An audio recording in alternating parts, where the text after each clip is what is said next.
Bonjour, bonjour et bienvenue dans cette petite vidéo de présentation des sujets Math Engines pour l'année scolaire en cours. Comme vous le voyez, c'est une année particulière, hein. Je pense qu'il y a des détails qui nous feront marrer dans quelques années quand on regardera ça, mais voilà, qui nous posent pas mal de problèmes pour l'organisation des congrès, etc. Je ne sais pas trop ce qu'on pourra faire cette année, hein. Bon, bah, sans doute des choses en virtuel, peut-être des petits rassemblements ici ou là, on verra bien. Bon, en tout cas, ce n'est pas une raison pour ne pas s'amuser à chercher les sujets. Donc voilà, les sujets de l'année. Donc pareil, hein, pour le public qui n'est pas participant Math Engine, je vous rappelle que si vous voulez chercher les sujets, bah, c'est avec plaisir.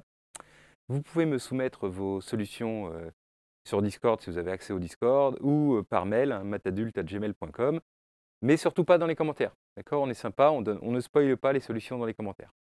Allez, commençons tout de suite. Donc, alors, une petite fontaine.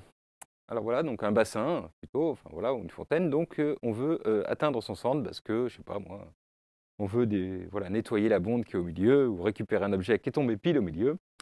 Et donc comment on peut faire pour y aller? C'est évidemment, on n'a pas envie de se mouiller les pieds. Bon, bah, on a des planches, alors on peut poser des planches, vous voyez, il faut qu'évidemment ça touche le bord là et là pour voilà, que ça ne tombe pas dans l'eau, bien évidemment. Et voilà, donc si j'ai plusieurs planches comme ça, bah voilà, hop, là je peux atteindre le centre de la fontaine avec mes 3 planches. OK? Donc voilà, donc la question est la suivante. Si j'ai ma fontaine, son diamètre est de 15 mètres, ok, donc le rayon 7 mètres et demi, hein, et j'ai 4 planches de 10 mètres de long, est-ce que c'est possible? Et si oui, comment? Donc voilà. Bon, en fait, enfin, oui, c'est possible, hein, sinon je n'aurais pas posé la question, mais voilà, c'est un petit peu astucieux d'essayer de trouver comment poser 4 planches. Alors il y a plusieurs solutions, hein, d'accord, mais voilà, comment vous pouvez faire pour ça. Et puis ensuite, bah, je vous dis maintenant, si on a toujours des planches de 10 mètres, mais que cette fois le diamètre c'était 16 et non plus 15, eh bien, est-ce qu'on peut toujours avec 4 planches ou 5 ou 6, enfin combien il faut de planches pour y arriver? D'accord? Et puis alors bien évidemment, après on généralisera, si vous y arrivez tout ça très bien, on fera ça avec plus de planches, plus de longueur de fenêtre, enfin bref. Trouver les relations entre le nombre de planches, la longueur des planches et le diamètre de la fontaine, etc. pour que ce soit possible d'aller au centre. Plein de trucs rigolos. Alors juste pour qu'on soit bien précis, parce qu'on est en maths, qu'est-ce que j'appelle une planche et tout ça? Donc le contour du bassin ou de la fontaine, ce sera un cercle, d'accord? Donc pas d'épaisseur, rien du tout, hein. Donc les planches, ce sera des segments, donc il faut qu'il y ait un point du segment qui touche le cercle, hein. Même si c'est juste un point, clac, de chaque côté, on considère qu'il tient, quoi, d'accord?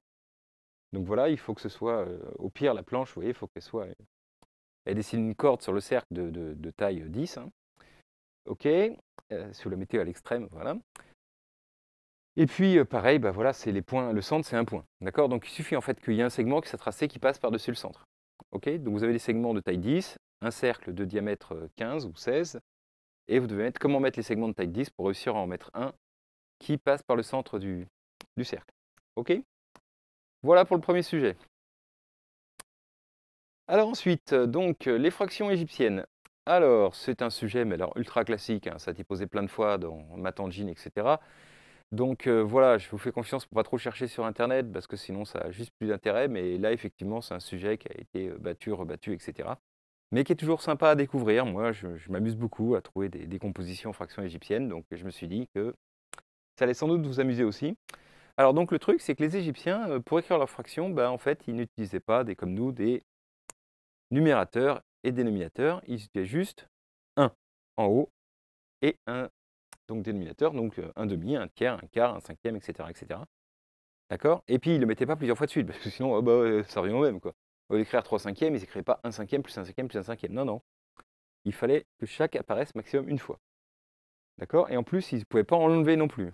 D'accord? Parce qu'il y en a qui pourraient se dire, oui, alors, oui, si je fais un demi moins un tiers, ça fait un sixième. Je vous laisse vérifier le calcul. Donc, non, non, il n'y a même pas de moins. OK? On n'a pas ça. Bon, je vous donne des exemples parce que sinon, c'est pas clair comment ils peuvent faire ça. Donc, par exemple, mon 3 cinquièmes, comment ils pouvaient l'écrire? Ben, ils disaient que c'était un tiers plus un cinquième plus 1 sur 15. Je vous laisse vérifier que ça marche. Mettez tout au même dénominateur. Vous voyez, ça va faire 5 ici, ça va faire 3 ici. 8 et un 9 et 9 sur 15. Ça fait 3 cinquièmes. OK? Donc voilà. Donc, alors, est-ce que. Donc voilà, ça on l'a écrit sous forme de fraction égyptienne. Vous voyez, vous comprenez la règle, hein, c'est vraiment une somme de 1 sur quelque chose, jamais deux fois le même, et il n'y a que des plus. OK? Voilà, les fractions qu'on peut écrire comme ça, on dit que c'est des fractions égyptiennes. Celles, s'il y en a qu'on ne peut pas écrire comme ça, bah, les Égyptiens ne pouvaient pas l'utiliser, donc ce n'est pas des fractions égyptiennes. OK? Donc voilà, alors déjà, est-ce que c'est unique? Est-ce que 3/5 je peux l'écrire d'une autre façon, comme fraction égyptienne? Est-ce que voilà, ou peut-être pas, mais peut-être que est-ce que c'est toujours unique? Est-ce qu'il n'y a pas des fois où il y a 2 façons d'écrire en fraction égyptienne ou 3 ou 4 ou une infinité, hein? Voilà, ensuite je voudrais que vous me donniez, des écritures des nombres 1, 2, 3, 4. Vous me dire: «C'est pas des fractions». Bah oui, c'est 1 sur 1, 2 sur 1, 3 sur 1, 4 sur 1, c'est des fractions, quoi. Voilà, mais c'est déjà rigolo de voir comment écrire les nombres entiers, en fraction égyptienne. Et puis ensuite, est-ce que tous les nombres sont des fractions égyptiennes? Est-ce que toutes les fractions, classiques sont des fractions égyptiennes ou pas? Alors si c'est faux, bah, il suffit d'en trouver une qui ne peut pas s'écrire. Alors après, attention, parce que qui ne peut pas s'écrire, ça ne veut pas dire qu'on ne trouve pas comment l'écrire, hein. C'est-à-dire qu'on réussit à prouver qu'il n'y a aucun moyen de l'écrire en écriture égyptienne. Donc souvent les résultats négatifs, en fait, c'est plus dur à prouver que les résultats positifs, vous voyez? Bon, enfin bref, donc voilà, soit il faut montrer que n'importe quel nombre peut s'écrire en fraction égyptienne, soit en trouver un et prouver que celui-là ne peut pas s'écrire en fraction égyptienne. Voilà, voilà, voilà, c'est le sujet. Bon, j'espère que c'est clair. Sinon, de toute façon, vous avez l'habitude, hein, aux US, là, vous m'envoyez un mail, hein, s'il y a une question pas claire, et puis voilà. OK, alors, sujet suivant. Donc, comme vous le savez, il y a un mathématicien célèbre qui est décédé cette année, dont le prénom est John. Bon, pareil, je ne donne pas le, je donne pas le nom de famille, mais il y en a plein qui le savent. C'est juste parce que c'est effectivement, ça c'est aussi une suite qu'il a donnée dans un de ses travaux. Et si vous tapez suite avec son nom, vous allez trouver aussi plein de travaux dessus. Et c'est pas le but. Le but, c'est que vous découvriez vous-même, vous voyez. Donc voilà, une fois de plus, hein, je vous fais gaffe. Ne cherchez pas sur Internet, sinon ça va tout vous spoiler, quoi, et vous allez perdre du plaisir. Donc voilà, donc lui, il a envisagé d'étudier cette suite-là, commençant par 1, ensuite 11, 21, 1211, 111 221, 312 211, 13 112 221. Ça devient un peu pénible à lire là. Là, je suis un peu perdu. Ça doit être 1 113 213 211. Voilà. Et donc, la première question, bah, c'est qu'est-ce qu'il y a ensuite? Donc, ça fait déjà partie du plaisir de découvrir la logique de construction de cette suite de nombres. D'accord? Quand on le sait, c'est super facile. C'est toujours pareil, il y a une astuce, hein. C'est pas très dur, mais quand on le sait pas, bon, on peut y passer un peu de temps et ça fait tellement plaisir de le trouver soi-même. Je veux dire que ce serait dommage de vous le spoiler ou si quelqu'un le connaît déjà, franchement, qu'il vous le dise pas, quoi, parce que on a un vrai plaisir de découvrir soi-même la logique du truc. Vous verrez pourquoi quand vous l'aurez trouvé. Et ensuite, alors trouvez-moi le plus de propriétés possibles de cette suite, d'accord? Donc, est-ce que tous les chiffres finissent par apparaître? Là, on a vu qu'il y avait des 1, des 2, des 3, est-ce qu'il y a des 4, des 5, des 6, des 7 au bout d'un moment? Est-ce qu'elle est croissante? Là, ça a l'air, les nombres ont l'air d'être de plus en plus grands. Est-ce que c'est toujours le cas? Combien il y a de chiffres? Vous voyez, si la énième étape, il y a combien de chiffres au nombre, etc. Bon, bref, tout ce que vous pouvez trouver comme propriété. Évidemment, sur Internet, vous allez en trouver plein, donc ne regardez pas. Et l'idée, c'est voilà, d'essayer d'étudier ce truc-là et de trouver le maximum de choses à dire sur cette suite de nombres assez rigolote. Voilà, voilà. Alors ensuite, on va faire un objet mathématique assez rigolo que tout le monde peut construire facilement chez lui. Donc vous prenez une feuille de papier, vous la pliez en deux, pim, d'accord? Et puis après vous recommencez, vous la repliez en deux, alors toujours dans le même sens, d'accord? C'est pas, vous tournez pas, hein. Et je tourne, je claque, une fois que j'ai plié, je pose à plat, et je reprends dans le même sens et je replie, je pose à plat, je prends dans le même sens, je replie, etc. Donc j'obtiens un truc très très long et très fin, vous voyez, ou un petit boudin au bout d'un moment comme ça. Ok, donc j'ai fait un petit dessin pour que vous compreniez bien. Hop, étape 1, je plie ma feuille en deux. Ok? Et quand je déplie, juste à angle droit, clac, je fais un angle droit, j'obtiens ce schéma-là. Vous voyez, ça c'est après un pliage. La courbe n'est pas fantastique. Je regarde la tranche de la feuille, hein. Ce qui m'intéresse, c'est quel dessin fait la tranche de la feuille une fois que je déplie tout à angle droit. Ok? Alors, on va voir. Si je fais deux fois, donc là j'ai plié une fois ma feuille, je la replie une deuxième fois. Ok? Alors quand je déplie, j'obtiens un truc comme ça. Vous voyez, ça c'est le pliage du milieu, et puis ça c'est les deux pliages qui ont été faits quand j'ai plié la deuxième fois. Ouais. Et voilà, j'obtiens une courbe comme ça. J'espère que ça vous parle. Sinon, franchement, le mieux, c'est vous prenez une feuille, vous la pliez deux fois, vous dépliez, vous mettez à angle droit, vous gardez de profil, vous regardez à angle droit, vous devez obtenir cette courbe-là. Ok, à l'étape 3, je vous laisse vérifier qu'on obtient cette forme-là. Et donc, l'idée, c'est de regarder la forme qu'on obtient après plein d'étapes. Bon, c'est encore dû au même John que précédemment, d'accord? Donc, bah oui, mais voilà, du coup, il y a plein d'articles sur lui, donc quand j'ai cherché les sujets, j'ai trouvé plein de choses sur lui, puis en plus, c'est passionnant, c'est super, enfin bref, donc voilà. Ok, l'étape 4, voilà, je vous laisse vérifier que ça fait ça. Alors là, se dire, mais attends, comment ça peut faire une boucle? En fait, là, il y a un très petit trou, en fait, normalement, là, vous voyez, de ce coin-là, quoi. C'est-à-dire que la feuille, elle fait ça, cloc, là, elle monte, cloc, cloc, cloc, cloc. Et là, elle retourne ici, donc en fait, elle arrive quasiment au même endroit, vous voyez. puis après elle descend comme ça, cloc. Donc ça forme un carré, mais en fait, c'est juste quand on fait la feuille, tic, tic, tic, tic, ça passe par le même point, mais en fait, c'est pas du tout collé, hein. Donc voilà, hop, je vous ai montré un peu, vous voyez comment on obtient l'étape d'après, hein. J'ai trouvé, parce que c'est un truc très connu, donc j'ai trouvé sur internet, c'est pour ça que je ne dis pas trop chercher. Voilà cette petite animation là qui vous montre même l'étape suivante, d'accord? Voilà l'étape 6, hein, ce qu'on obtient. Voilà, donc là, hop, l'étape 5, l'étape 6. Bon, alors, voilà, je vais arrêter un peu le truc. Et alors, quelles sont les questions qu'on va se poser sur cette petite courbe? Eh bien, déjà, de combien de segments est formée la courbe à l'étape n? J'ai oublié de remarquer à l'étape n, mais vous avez compris, quoi. Je suis au bout de, voilà, 1000 fois, il y a combien de petits segments? Ok, bon, ça, c'est pas forcément pas très très dur, mais voilà.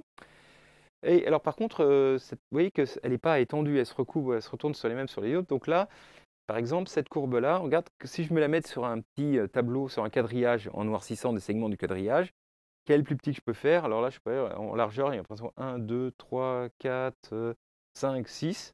Ça a marché. Et en hauteur, 1, 2, 3, 4, 5, 6, 7. Vous voyez, donc là, un quadrillage de 6 sur 7 me permet de contenir cette courbe. Et donc pareil, ben, à l'étape 1000, quelle est la taille du quadrillage qui contient la courbe à l'étape 1000? Enfin, vous voyez, et même à l'étape n, quoi. Est-ce qu'il y a une formule? Est-ce que vous arrivez à comprendre ça, etc. Et puis ensuite, si vous avez réussi ça, bah, d'autres questions. Alors, c'est pareil, c'est ouvert. Si vous avez d'autres questions qui vous viennent sur ce truc, je ne sais pas quoi, et que ça vous intéresse, eh ben allez-y, hein. C'est le but, c'est que vous fassiez les chercheurs. Trouvez-moi des propriétés rigolotes de ça, je ne sais pas moi, la distance entre le point d'arrivée et le point de départ, je sais rien. Imaginez vos questions, répondez-y, ce sera toujours très bien. Juste, si vous êtes jumelé avec quelqu'un, bah, essayez de vous poser les mêmes questions, donc discutez des questions nouvelles que vous envisagez pour voir si ça leur plaît, histoire qu'ils cherchent les mêmes et que vous puissiez comparer, quoi. Ok, voilà, et donc moi je vous ai mis une autre là, par exemple, quelle proportion de ce quadrillage est couverte par la courbe? Donc là, c'est un quadrillage de 6 sur 7, donc ça fait un certain nombre d'arêtes que je vous laisse calculer. C'est pas 42, hein, parce que c'est 42 carrés, donc en fait, c'est pas 42 fois 4, parce que sinon on les compte deux fois, sauf ceux du bord. Enfin bref, c'est un peu pénible à calculer, mais enfin, il y a un certain nombre d'arêtes. Là, il y en a un certain nombre aussi. Et donc, bah, voilà, la proportion, c'est le nombre d'arêtes qui sont coloriées divisé par le nombre d'arêtes du quadrillage. Et je voudrais savoir, par exemple, mais c'est une question parmi d'autres, hein, quelle proportion va être dessinée quand n augmente du quadrillage? Est-ce que ça devient de plus en plus dense ou pas, hein, ou de plus en plus étiré? Enfin bref. Voilà, mais je vous dis, inventez des questions, amusez-vous avec ça, faites ce que vous voulez. Ok. Alors, voilà, donc là, je suis arrivé dans les sujets qui ont déjà été donnés dans ma tangine il y a longtemps, parce que j'étais un peu à sec d'idées. Pour des raisons de confinement et de pandémie, moi, j'ai vraiment pas eu beaucoup de temps pour préparer des sujets d'habitude en mai-juin, comme je m'en occupe quand j'ai presque plus de cours. Et du coup, là, j'étais un peu en retard, donc je me suis dit, bon, après tout, il y a des collègues là qui ont posé des sujets. Donc là, en 99, quelqu'un qui s'appelle Jean-Christophe Novelli, que je ne connais pas, hein, si ce n'est qu'il a posé des sujets Matangine. Voilà, j'ai trouvé que ce sujet était intéressant, pas forcément, enfin, l'énoncé comme ça n'a pas l'air terrible, mais j'ai vu que les élèves avaient réussi à faire des trucs vachement bien. Donc, pareil, ne fouillez pas sur Internet, d'accord? Cherchez par vous-même, il y a des trucs intéressants à dire. Alors, quel est ce sujet? Donc, voilà, donc un cheminot, Laurent, il doit remettre des wagons dans l'ordre. Alors, voilà, il a juste une petite voie de dérivation comme ça. Et là, ici, il y a des wagons qui arrivent un peu dans le désordre. Vous voyez, là, je vous en ai mis 3, 1, 4, 2, par exemple. Et lui, son objectif, c'est à la fin de réussir à les remettre dans l'ordre. C'est-à-dire que, voilà, il doit y avoir le 1, 2, 3, 4 qui sort à la fin. OK? Alors, comment il peut faire? Donc, je remets un petit peu là, vous voyez, il peut dire par exemple le 3, hop, tiens, je vais le mettre là sur le côté. Ensuite, je vais faire passer le 1. Et puis ensuite, je peux refaire sortir le 3 si je veux ou pas. Enfin bref, vous voyez. Mais il n'a qu'une voie de garage. C'est-à-dire qu'une fois que le 3 il est là, s'il veut en mettre une autre, le 4 derrière, il ne peut pas dépasser le 3, hein, donc, Et puis les trains ne peuvent pas faire marche arrière. Je ne peux pas dire, tiens, je mets le 4 là, je fais passer le 2, je ressors le 4 par ici, je ressors le 3. Non, c'est une fois qu'ils sont. Les trains, ils peuvent aller qu'en marche avant. Donc, vous voyez, au niveau des contraintes, c'est assez limité. On a juste voilà, une voie de dégagement. À la rigueur, après, si vous avez tout résolu le problème avec une voie de dégagement, peut-être tenter avec deux voies de dégagement, etc. etc. Bon. En tout cas, là, il n'y en a qu'une. Et donc, la question, c'est... donc attention, les wagons ne peuvent pas faire marche arrière, sinon ça changerait la question. Est-ce que Laurent pourra toujours y arriver? OK. Quel que soit le nombre de wagons, quel que soit l'ordre dans lequel ils sont au départ. Bon, alors voilà. Vous devez... J'ai un petit peu sous-entendu que ce n'était pas le cas, parce que je dis qu'on pourrait essayer avec deux, trois voies de dégagement. S'il n'y a qu'une, on pouvait tout le temps. Bon, on ne voit pas pourquoi on les tuerait avec deux, oui. Mais bon, Voilà, je vous laisse vérifier ça, le prouver en tout cas. Donc si oui, comment il fait? Et sinon, eh bien, faut essayer de me trouver le nombre de cas. En fonction du nombre de wagons, par exemple, quelle est la proportion ou la probabilité qu'il puisse y arriver? Quel est le nombre de cas où il peut par rapport au nombre de cas total? Vous voyez, ce genre de choses-là. OK? Voilà, voilà. Alors ensuite, le jeu des carrés d'Aviva. Alors, voilà, alors à l'époque, ça s'appelait le jeu des carrés d'Eva, quand elle a été posée en 2001 par Eva Vassarelli. Je l'ai changé un petit peu puisque la présidente de Matangine s'appelle Aviva. Pour ceux qui ne le savent pas, bah, voilà, vous le saurez. Donc c'est un petit hommage, un petit coucou en passant. Alors, donc voilà, le jeu est le suivant. Donc c'est un jeu qui se joue à deux, qui est assez rigolo. Aviva, à présent, alors elle prépare un ensemble de carrés jaunes qui sont vraiment de la taille qu'elle veut et le nombre qu'elle veut. On ne le sait pas, d'accord? Mais elle sait que la superficie totale de ça, c'est 400 cm², c'est-à-dire ça représente un carré de 20 sur 20. Mais sauf qu'on ne sait pas du tout si, en les assemblant, on peut faire un carré de 20 sur 20. Hein. On sait que la somme totale des surfaces de tous ces carrés-là, ça fait 400. On ne sait pas combien il y en a. Il peut y en avoir un de 400. Bon, ok. Il peut y en avoir, je ne sais pas moi, 1000 de... Enfin non, 1000, ouais, 1000 de très petits ou 400 de 1 cm², etc. On ne sait pas combien il y en a. On ne sait pas quelle taille ils sont. C'est dans un sac opaque. Elle ferme le sac et dit là, en tout, la surface, c'est 400 m². 400 cm². Ok? Alors après, c'est à vous de jouer. Alors qu'est-ce que c'est votre coup? Votre coup, c'est de choisir la taille d'un carré rouge. Dire tiens, je vais prendre 10 sur 10, ou 12 sur 12, ou 20 sur 20 si je suis très très optimiste. Et donc vous choisissez votre taille de carré rouge, vous le fixez une bonne fois pour toutes, voilà. C'est ça la taille du carré, ça ne bouge plus. Et ensuite, vous donne le sac avec le carré jaune, et votre job à vous, c'est d'essayer de recouvrir le rouge avec les carrés jaunes. Donc vous les prenez un par un. Alors on peut même supposer que ce n'est pas au hasard, que c'est elle qui vous les donne pour essayer de vous embêter, d'accord? Donc vous mettre dans le pire cas possible. Et voilà, donc elle vous donne un carré, vous le mettez où vous voulez. Dans un coin, au milieu, ça peut déborder, mettez où vous voulez. Elle vous donne le suivant, vous mettez où vous voulez. Une fois que vous l'avez mis, clac, on va dire il y a comme de la super glue dessus, hein, il ne bouge plus, d'accord? Même s'il est de travers, non, vous l'avez posé, il ne bouge plus. Bon, vous pouvez le poser exactement où vous voulez, on va dire.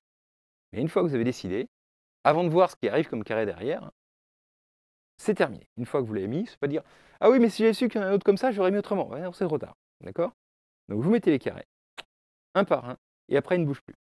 Si à la fin, quand vous avez tous les carrés, on ne voit plus du tout de rouge, vous avez réussi à tout recouvrir, eh bien vous avez gagné. On va me dire, du coup, pour gagner, c'est facile, je prends un carré de 1 cm² rouge, je pense que je vais pas avoir de mal à le recouvrir, certes. Mais dans ces cas-là, ce serait ballot, parce que ce que vous gagnez, c'est la surface du carré rouge en euros. Donc, vous avez pris un carré de 1 cm², vous gagnez 1 euro, ce qui n'est pas fantastique. Donc, le but, c'est d'en gagner le plus possible. Alors, 400 euros, ça a l'air d'être un petit peu optimiste, parce qu'on puisse toujours recouvrir n'importe quel carré. Vous voyez, quand on a pile la taille qu'il faut, ça semble un petit peu optimiste. Mais peut-être que 10 sur 10, 100 m², on peut tout le temps. En tout cas, si vous n'y arrivez pas, vous êtes trop gourmand. Vous prenez par exemple 20 sur 20, 400, vous dites allez, j'y crois, moi je vais réussir à perdre 0 place, et que vous n'y arrivez pas, vous devez payer 100 euros à Aviva. Donc il y a quand même une certaine tension. Et donc voilà, la question, c'est comment vous jouez. Hein. Quelle est la surface du carré rouge que vous choisissez pour être sûr de gagner? Et évidemment, la plus grande possible, parce que vous voulez gagner le maximum de pognon possible. Ok? Voilà, j'espère que la question est claire, parce que le jeu est un peu compliqué. Hein, donc voilà. L'objectif, trouver la taille du carré rouge que vous pourrez toujours recouvrir, quel que soit le nombre et la taille des carrés jaunes, juste en sachant que la superficie totale de tous ces carrés est de 400 cm². Voilà, voilà. Et vous ne les avez pas tous en même temps, sinon vous pourriez trouver une stratégie maligne. Mais non, on vous les donne dans un certain ordre, et vous pouvez imaginer que c'est le pire ordre possible dans lequel on vous les donne. Voilà, voilà. Aviva aussi, elle est très très maligne en maths. Bon allez, ensuite, qu'est-ce qu'il nous reste? Les cookies ou les macarons, donc sujet qui m'a été suggéré par Blanche. C'est pour ça que j'ai mis les cookies et les macarons de Saint-Émilion, ce qui est la spécialité de Saint-Émilion, et c'est à côté de la Wabite Blanche. Donc, voilà. Alors, Pierre et Mathieu vont jouer à un jeu, donc ils ont des cookies et des macarons devant eux. Alors, quelles sont les règles pour jouer à ce jeu? Bon alors, déjà, le but du jeu, c'est de ramasser le dernier cookie, d'accord? On peut en prendre plusieurs à la fois, mais donc il faut que dans le dernier qu'on ramasse, dans le dernier lot qu'on prend, il y a le dernier. C'est-à-dire qu'une fois qu'on a joué, il n'y en a plus sur la table, on a gagné, d'accord? Donc c'est ça. Et alors, quelles sont les règles? Alors, Bon alors, soit on peut prendre quelconque de cookies, je prends que des cookies mais tant que je veux. Donc genre 1, 2, 3, 4, 5, 6, là je peux tout prendre si je veux. Ok. Ça c'est un coup possible. Deuxième coup possible, c'est que je prends que des macarons mais autant que je veux. D'accord? Donc ça voilà, jusque-là, ça ressemble un peu au jeu des allumettes comme ça, où il y a plusieurs rangées d'allumettes et on prend dans une rangée autant qu'on en veut. Alors sauf que là, il y a 2 rangées, enfin c'est un peu ça, les cookies et les macarons et on en prend dans chacune autant qu'on veut, mais là une subtilité, c'est qu'il y a un troisième coup possible, qui consiste à en prendre dans les 2 lignes à la fois, mais alors à ce moment-là, il faut que ce soit le même nombre. D'accord? Le nombre qu'on veut, mais le même. Donc par exemple, là, je ne peux pas en prendre plus que 6 là et 6 là, parce que là j'ai tout pris ici, il n'y en a plus, donc maximum c'est 6 cookies et 6 macarons. OK? Parce que je dois prendre le même nombre de chaque côté. Bon, on va faire une partie pour essayer de voir, comment ça se passe et donc après, vous voyez, s'il reste plus que des cookies, par exemple, je prends tous les cookies, j'ai gagné, hein. On n'est pas obligé de prendre que le dernier. Mais il faut qu'une fois qu'on a fini son tour, il n'y ait plus rien sur la table. Alors j'ai fait, un jeu à peu près au hasard, donc voilà. Imaginons le premier, il prend, un macaron, OK, bon, bah, très bien. Le suivant a joué, hop, il en a pris 5 là, bon, très bien. Alors ensuite, donc ça doit être Pierre là qui prend, hop, un cookie et puis, là Mathieu, il est très malin. Il se dit: «Tiens, je vais prendre 3 macarons et 3 cookies de chaque côté», donc c'est un coup qui est legit et je laisse à Mathieu 2 cookies et un macaron et là, il est bien embêté parce que soit il prend le macaron et après Pierre n'aura qu'à prendre les 2 cookies, il aura gagné. Soit il prend un cookie et auquel cas, Pierre n'aura qu'à prendre un macaron, un cookie, ce qui est autorisé, il aura gagné. Soit il prend les 2 cookies, il restera juste un macaron, Pierre aura gagné. Et donc, quel que soit le coup qu'il joue, ben, il a perdu au tour d'après, puisque lui, il n'a aucune possibilité de tout prendre d'un coup, là. Et quoi qu'il fasse, au coup d'après, Pierre pourra prendre tout d'un coup, donc Pierre va gagner, fantastique. Là, celui qui a commencé à gagner, bon, très bien. Est-ce que c'est toujours le cas? Est-ce qu'ils ont été malins? Est-ce qu'ils n'ont pas été malins? Et voilà. Donc la question est la suivante, hein, en fonction du nombre de cookies et de macarons, alors là j'ai mis N et P, voilà, au début vous allez faire avec des petits nombres bien évidemment, puis après voir ce que vous allez trouver une stratégie qui marque pour n'importe quel nombre. Est-ce qu'il faut commencer ou pas? D'accord? Et comment on doit s'y prendre pour être sûr de gagner?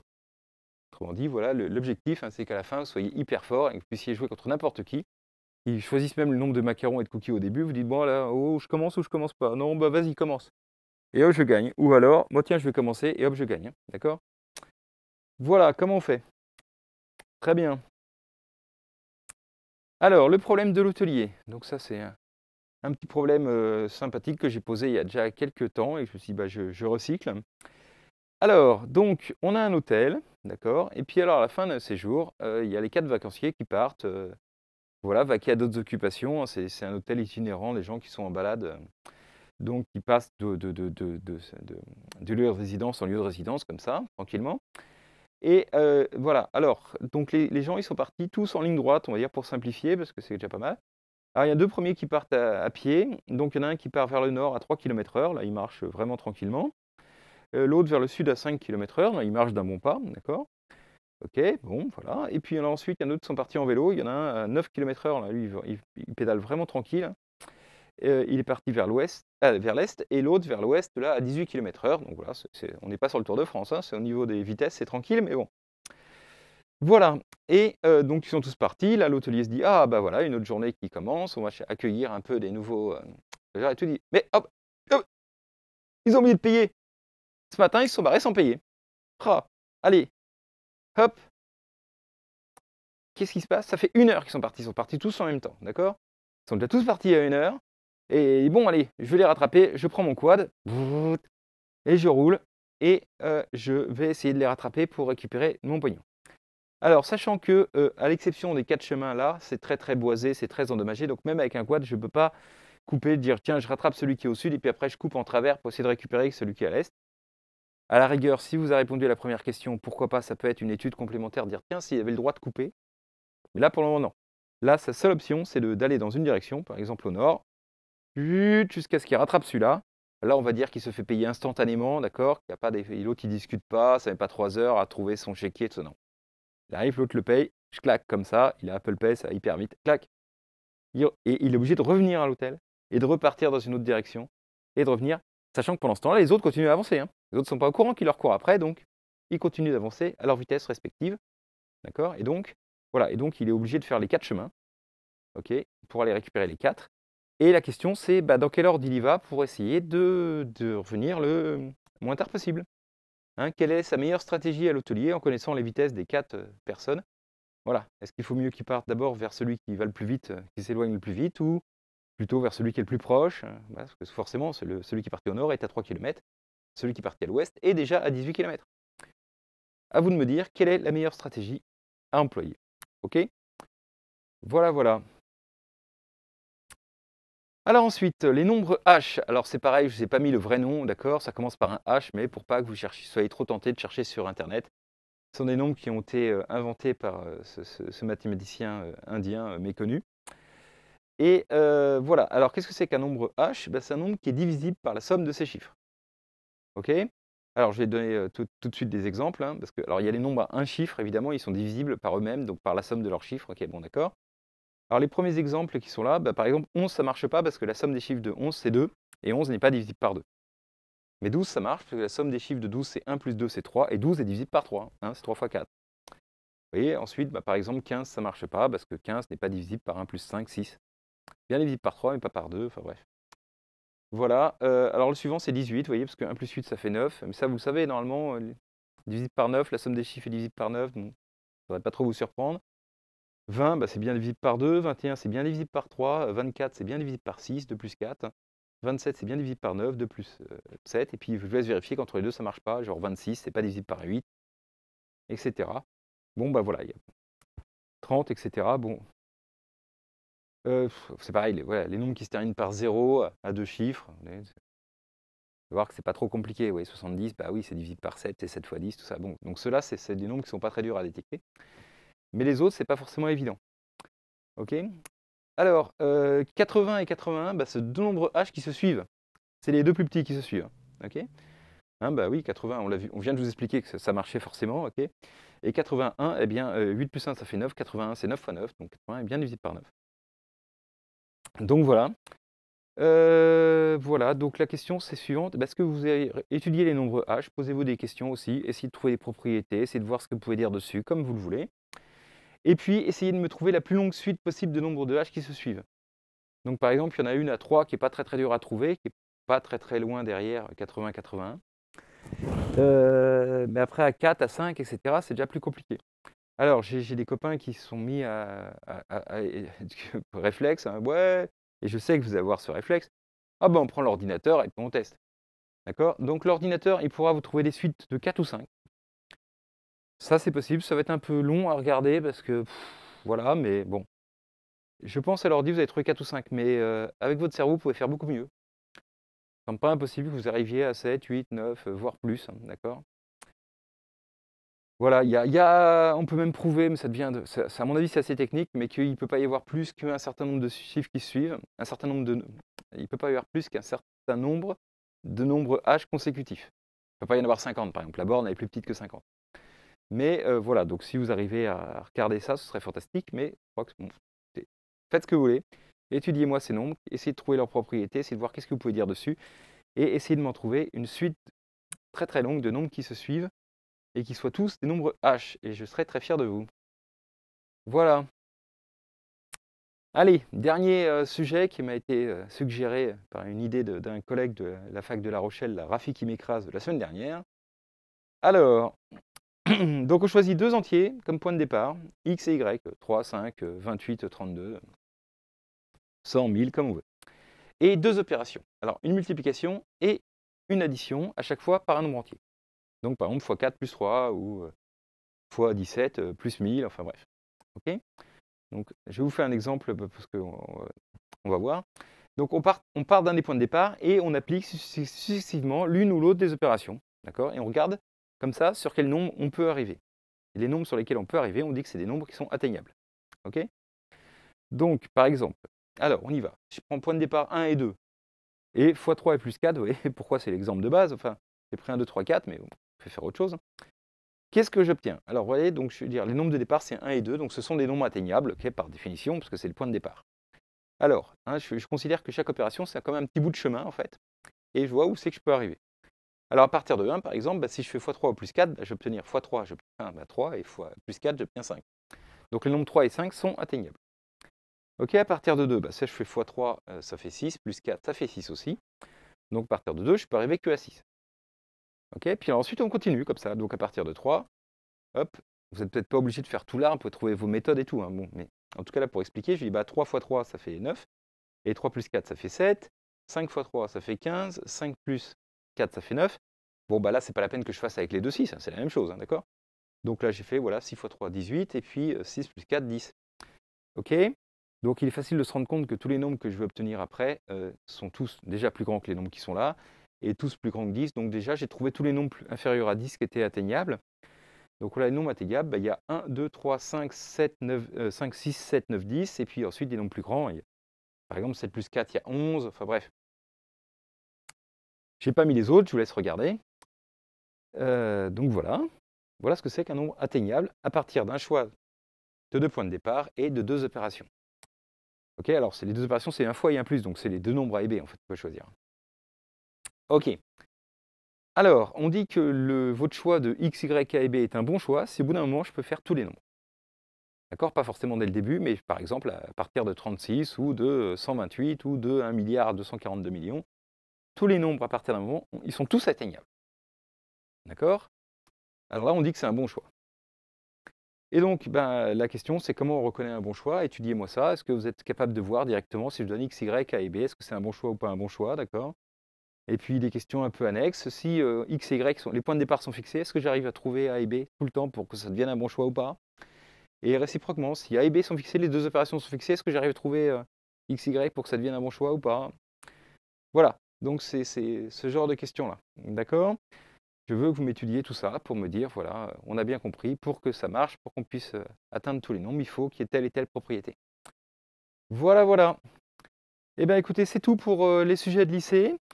Donc voilà, j'espère que vous amuserez beaucoup à les chercher. Et puis, vous pouvez aussi regarder les sujets collège, hein, si ça vous dit, et inversement. Mais a priori, pour les lycées, c'est ça que je vais sélectionner cette année. Amusez-vous bien, bon courage, et à bientôt.